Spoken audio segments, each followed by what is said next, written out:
오늘 우리 형제 자매님들과 함께 교제할 내용은 하나님의 맹세하신 예수님이라는 제목이 되겠습니다. 하나님이 어떻게 우리 인류와 약속을 하셨는지, 또 우리의 믿음의 조상들에게 과연 어떻게 맹세하셨는지에 대해서 살펴보는 시간을 갖겠습니다. 본문 말씀은 창세기 22장 16절에 우리가 너무나 잘 아는 말씀이죠. 아브라함이 이삭을 바친 후에 하나님께서 감동하셔서 하신 말씀, 여호와께서 이르시기를 내가 나를 가르쳐 맹세하노니 또 정했습니다. 우선 지난번 교제 때 예수 그리스도의 대리자로서의 보혜사 성령이라는 제목으로 교제를 한 적이 있습니다.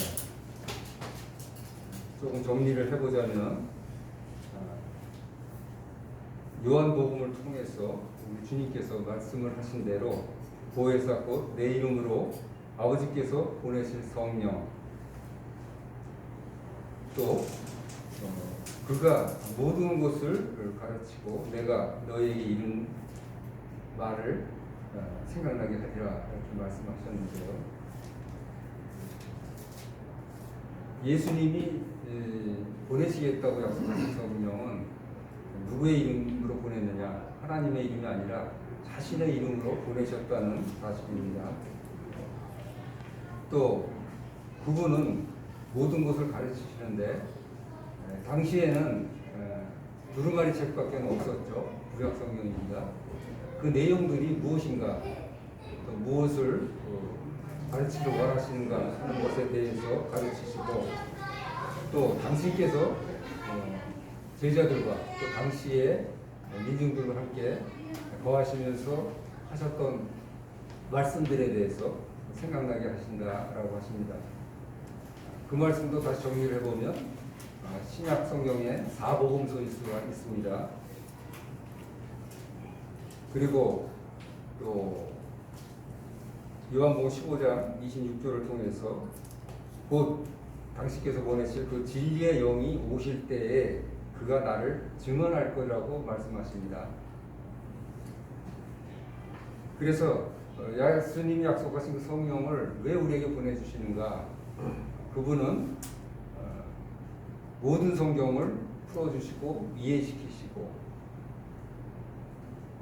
또 진리의 영으로서 자기 자신이 예수님이 어떤 분이었는지에 대해서 증언해 주실 것을 말씀을 하셨습니다. 그러한 일 때문에 주님께서는 실상을 말씀하셨는데, 내가 떠나지 아니하면 보혜사가 너에게 오지 아니할 것이요, 가면, 다시 말해 십자가에 달려서 죽으신다면 내가 그를 너에게 보내겠다는 언약을 하신 것입니다.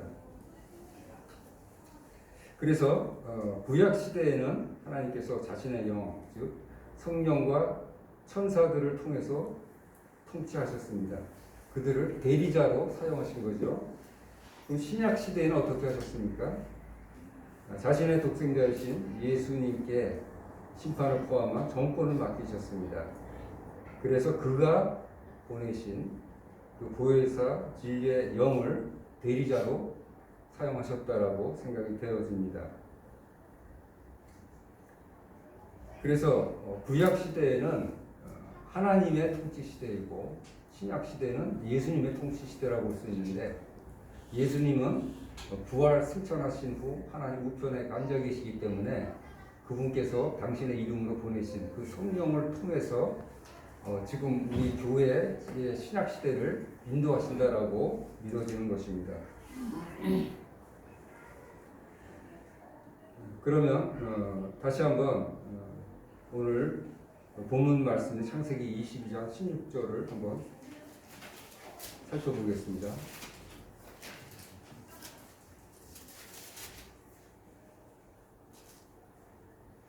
창세기 22장 16절입니다.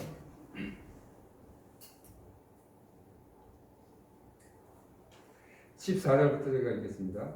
아브라함이 이 땅 이름을 여호와 이레라 하였으므로 오늘날까지 사람들이 이르기를 여호와의 산에서 준비되리라 하더라.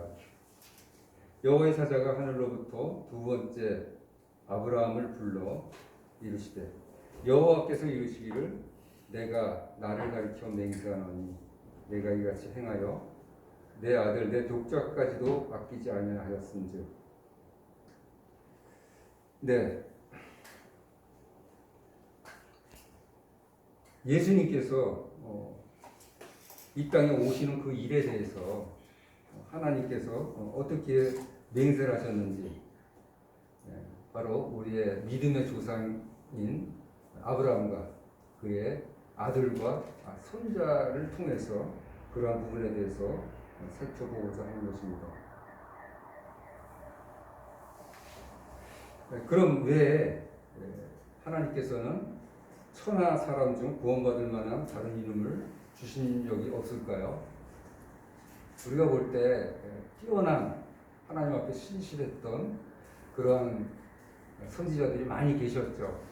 그럼에도 불구하고 예수님은 구원받을 이름은 오직 예수 그리스도 한 분만을 주셨습니다. 예수님이 오셨던 당시 이스라엘 사람들은 모두 하나님을 믿고 있었습니다.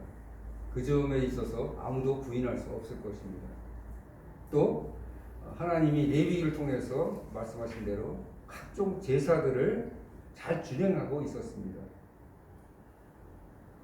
그럼에도 불구하고 약속하신 그 메시아 예수 그리스도를 영접지 아니하는 자에게는 하나님의 자녀가 되는 권세를 결코 주실 수가 없었던 것입니다.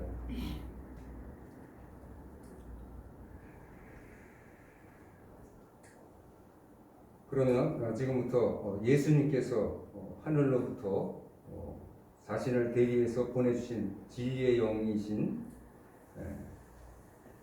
보혜사의 도우심을 바라며 이러한 부분에 대해서 함께 상고해 보도록 하겠습니다.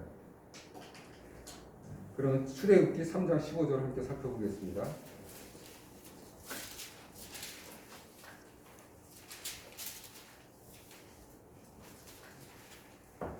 출애굽기 3장 15절입니다. 제가 읽겠습니다. 하나님이 또 모세에게 이르되 너는 이스라엘 자손에게 이같이 이르기를 너희 조상의 하나님 여호와 곧 아브라함의 하나님 이삭의 하나님 야곱의 하나님께서 나를 너희에게 보내셨다 하라. 이는 나의 영원한 이름이요 대대로 기억할 나의 칭호니라. 여기서 하나님이 말씀하신 나의 영원한 이름 대대로 기억할 칭호, 이것은 여호와라는 말씀입니다. 다시 말해서 스스로 있는 자를 말합니다. 그런데 이러한 대대로 기억할 그 칭호 옆에 바로 믿음의 조상인 아브라함과 그의 아들인 이삭과 손자인 야곱의 이름이 함께 올라가 있습니다. 이 부분에 있어서 제 생각으로 영원한 하나님 나라에 우리가 간다 해도 그 세 사람의 이름을 우리는 결코 잊지 못할 것 같습니다.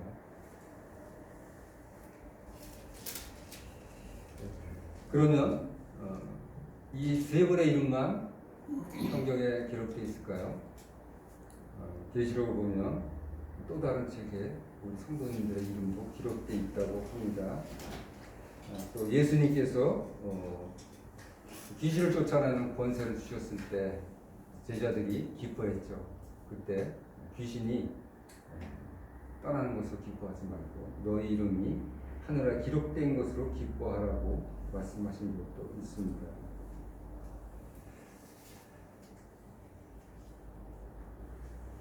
그러면 방금 말씀드린 이스라엘 시조인 아브라함과 또 우리들의 조상인 이삭과 야곱의 공통점은 무엇이었을까요?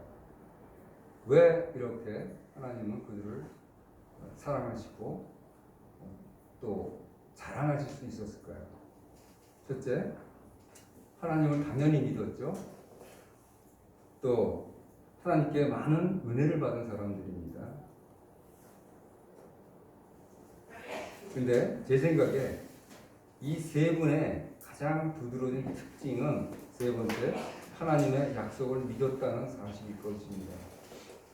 바로 내 씨로 하늘의 별과 같이 바닷가의 모래같이 많게 하리라. 이런 사실을 약속만으로도 믿었다는 것입니다. 이미 이루어지기 전부터 믿는 믿음,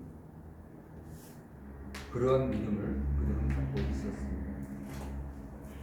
오늘날 우리 성도님들도 우리가 장차 하나님 나라에 가서 영원한 평안과 안식과 기쁨을 누릴 것을 믿고 있습니다. 아직 이루어지지 않았으나 저희들은 그들의 믿음과 같은 믿음을 갖게 하셨습니다.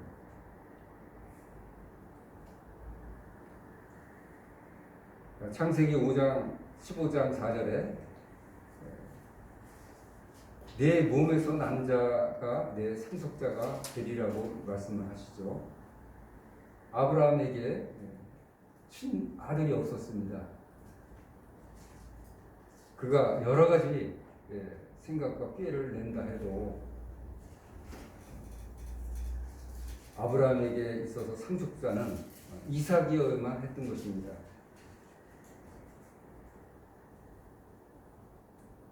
그런데 그 부분에 대해서 아브라함이 여호와를 믿으니 여호와께서 이를 그의 의로 여기셨다고 하십니다. 눈에 보이지 않는 사실, 자기 한 사람을 통해서 어떻게 하늘의 별과 같이 많은 사람을 만드실 수 있을까? 당시에 아브라함이 살던 시대에는 참 지금도 마찬가지지만 아주 쉽게 전쟁을 하는 그런 시기입니다. 더구나 아브라함은 지금 자신의 고향인 갈대아 우르를 떠나서 타지에 와 있는 이방인의 신세죠. 그 가나안 원주민 중에 누군가 앙심을 품고 죽인다면 얼마든지 하루아침에 죽을 수도 있는 그러한 상황입니다. 그러함에도 불구하고 아브라함은 그와 같은 하나님의 약속을 믿었다는 것, 그것을 의로 여기셨지 않았나 싶습니다.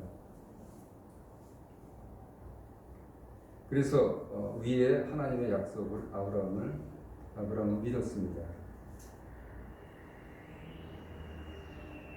그런데 장래일을 알았고 믿었다. 우리도 장래일을 알 수 있다면 어떻겠습니까? 그냥 쉽게 재물적인 부분에서 본다면 먼 장래가 아니라 당장 내일 일만 알아도 우리는 큰 부자가 될 수 있습니다. 내일 특정한 어떤 주식이 대박이 날 것이라는 것을 그 정도로 안다면 거기에 투자를 하면 큰 돈을 벌 수 있을 것입니다. 그러나 우리는 내일도 모릅니다. 그럼에도 불구하고 언젠가 이루어질 그러한 일에 대해서 믿음을 갖고 있습니다.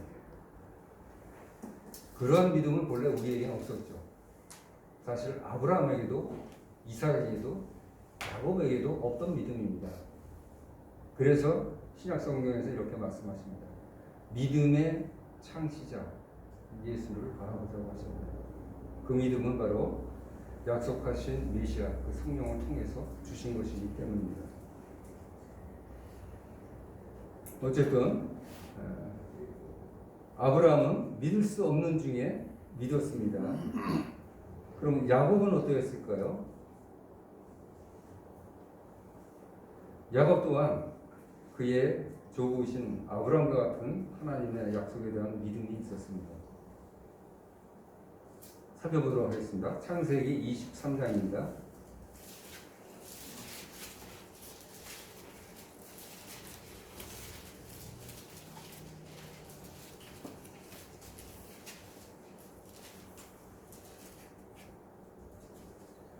그가 삼촌 라반의 집에 머물다가 하나님의 명령을 듣고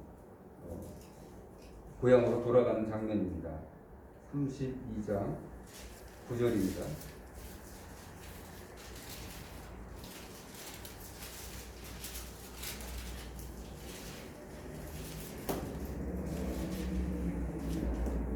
야곱이 또 이르되 내 조부 아브라함의 하나님 내 아버지 이삭의 하나님 여호와여 주께서 전에 내게 명하시기를 내 고향 내 족속에게로 돌아가라 내가 네게 은혜를 베풀리라 하셨나이다.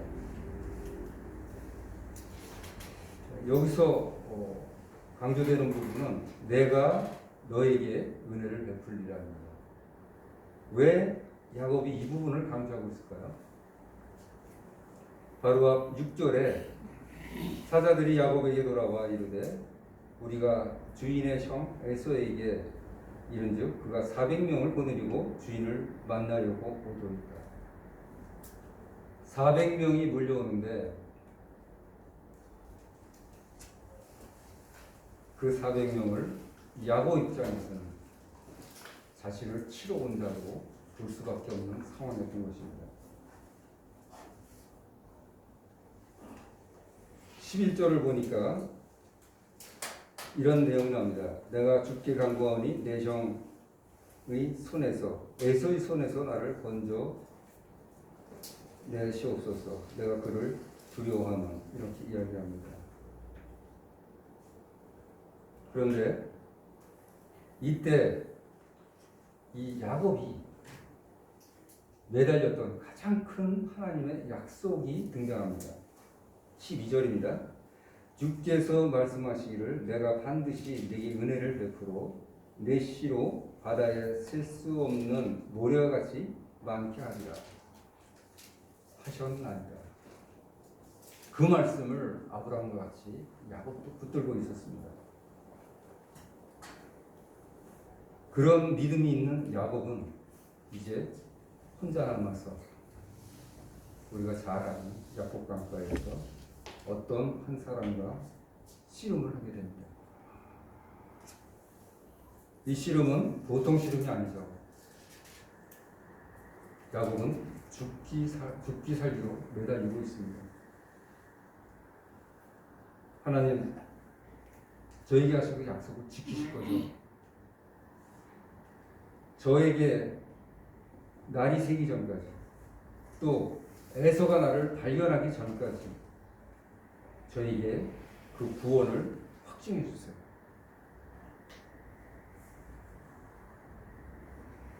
하나님은 그의 믿음에 대한 응답으로 확증을 하게 하셨습니다.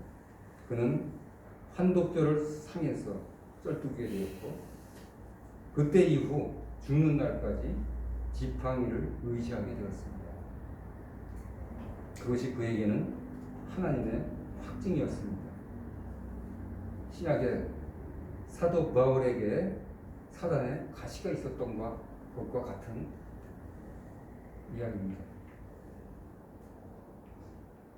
그래서 사도 바울의 예를 볼 때 사단의 가시에 대해서 오히려 그는 기뻐했습니다. 자랑했습니다. 야곱도 아마 쩔뚝거리긴 했으나 하나님을 만났고 하나님과 겨루어 이겼다는 사실에 대해서 감사하고 기뻐하는 삶을 살지 않았을까? 저는 그렇게 믿었습니다. 그런데 이스라엘이라는 이름에 대해서 다시 한번 살펴보겠습니다.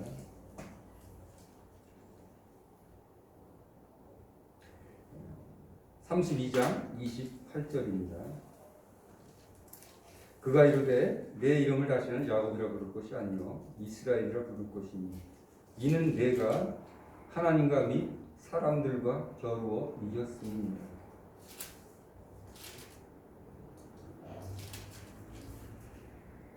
천사와 밤새 씨름을 했던 야곱에 대해서 하나님은 이렇게 평가를 하십니다. 내가 하나님과 및 사람들과 겨루어 이겼습니다. 이 말씀을 품정적으로 보면 이렇습니다. 내가 하나님과 견주며 사람들과 견줄 능력이 있어 이겼기 때문이다. 하나님을 이긴 자는 사람도 이길 수 있다는 말씀을 하고 있습니다. 이것이 이스라엘이라는 뜻입니다. 이제 그 이스라엘은 사람들, 이방인, 특히 가나안 사람들과 견줄 능력을 갖추었고 하나님은 인정하셨습니다. 야곱은 이제 믿음으로 말미암아 하나님 앞에서와 세상 사람들 앞에서 승리하는 삶을 살아갈 수 있게 되었던 것입니다. 하나님은 그렇게 약속하셨고 또 하신 말씀들을 신실하게 지켜주실 것이기 때문입니다. 우리도 구원을 받을 때 하나님께 얼마나 매달렸습니까? 제 경험을 봐도 제가 구원받았다고 생각하고 간증을 했는데 성도님들 표정이 아주 냉담했습니다. 나중에 말씀을 들어보니 당신이 지금 한 간증은 하나님 앞에서의 간증이 아니라 당신이 이해하고 있는 하나님에 관한 이야기를 설명한 것이었다라고 말씀드렸습니다. 비슷한 간증을 제 아내도 함께 했는데 제 아내는 그때 울고불고 난리가 났습니다. 아니 구원받고 천국 갈 줄 알았더니 아직도 아니라니. 오늘 죽으면 나는 지옥에 간다니 얼마나 슬펐겠습니까. 그래서 우리 부부는 또다시 하나님께 말씀 앞에 간절히 매달렸습니다. 마치 야곱이 구원의 확증을 주세요 라고 매달린 것으로 매달렸고 찾는 자에게 구하는 자에게 하나님의 응답이 있으셨습니다. 그래서 오늘날 우리 부부가 이 교회 안에 있게 된 것입니다. 그럼 이삭은 어떤 믿음을 갖고 있었을까요? 이삭에 대한 기록을 살펴보면 그는 일생 동안 외부적인 도전과 압력에 대해서 거처를 여러 번 옮겨야 되는 모습을 보입니다. 현지인들이 야, 그 우물 내놔. 이거 우리가 쓸게. 그럼 이 사람이 다투지도 않아요. 따지지도 않아요. 그냥 양보하고 다른 데가 또 팝니다. 몇 번을 그랬어요. 그래서 이렇게 넉넉한 믿음이 있는 자는 세상 사람들에게 양보를 하는 것이 옳은 건가? 이런 교훈을 주시는 건가? 하는 생각을 한 적도 있습니다. 물론 양보할 때마다 하나님께서는 새로운 우물을 주셨습니다. 그에게는 하나님이 함께 하셨다는 믿음이 있었기 때문이죠.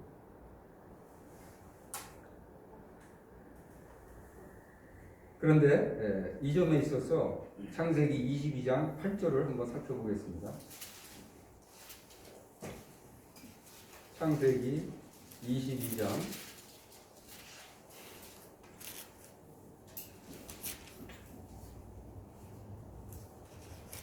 8절입니다. 아브라함이 이르되 내 아들아 번제할 어린 양은 하나님이 자기를 위하여 친히 준비하시리라. 이 부분에 있어서 아브라함은 하나님께서 번제할 양을 친히 준비하실 것을 이미 믿고 있었다는 것을 알 수 있는데요. 그럼 아들인 이삭은 어떤 믿음을 갖고 있었을까요?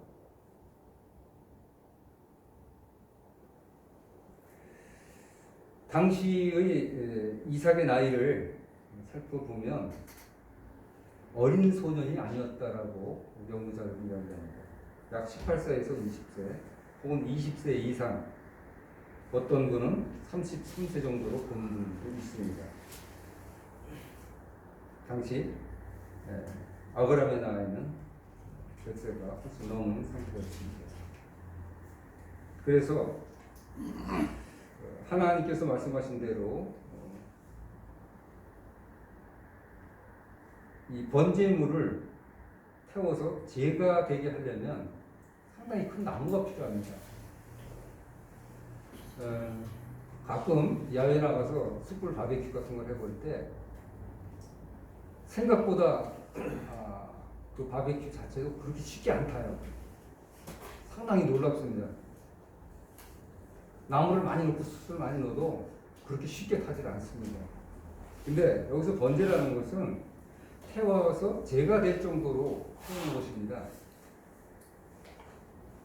그래서 당시 이삭이 그 장작을 짊어지고 산으로 올라갔는데요. 그때 그는 큰 장작더미를 질 만한 그런 나이였다고 생각이 되는 것입니다. 당시 아브라함은 한 손에는 칼, 한 손에는 활구를 들고 있었습니다. 그러면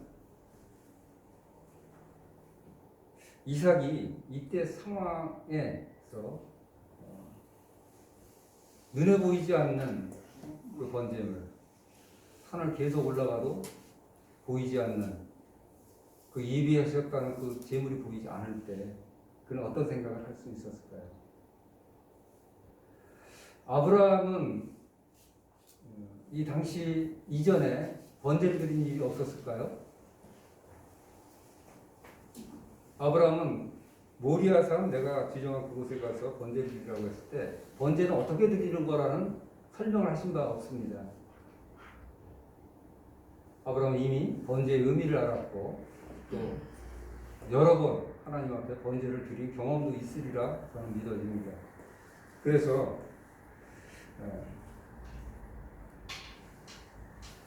지금까지 수많은 번제물 드릴 때의 그 아버지의 준비하신 다른 것, 또 아버지의 표정과 말투 등을 미루어 볼 때 바로 자신이 번제물이 되어야 한다는 사실을 알았을 것으로 저는 믿어집니다. 그래서 그는 아버지가 장작더미를 벌려놓을 때 잠잠고 바라보고 있었고, 묶어서 그것에 올려놓을 때도 그는 잠잠고 있었습니다. 칼을 뽑아 내리치려 하는 그 순간에도 야곱은 결코 피하지 않았습니다. 자기 자신이 바로 하나님이 예비하신 번제물이라는 사실을 믿었기 때문이라 저는 여겨집니다. 그렇다면 그것이 사실이라면 아버지 아브라함과 아들 이삭은 이때 이미 하나님을 경외하는 믿음이 있었다라고 여겨지는 것입니다. 아브라함이 99세 때 하나님의 명령을 듣고 할례를 했죠.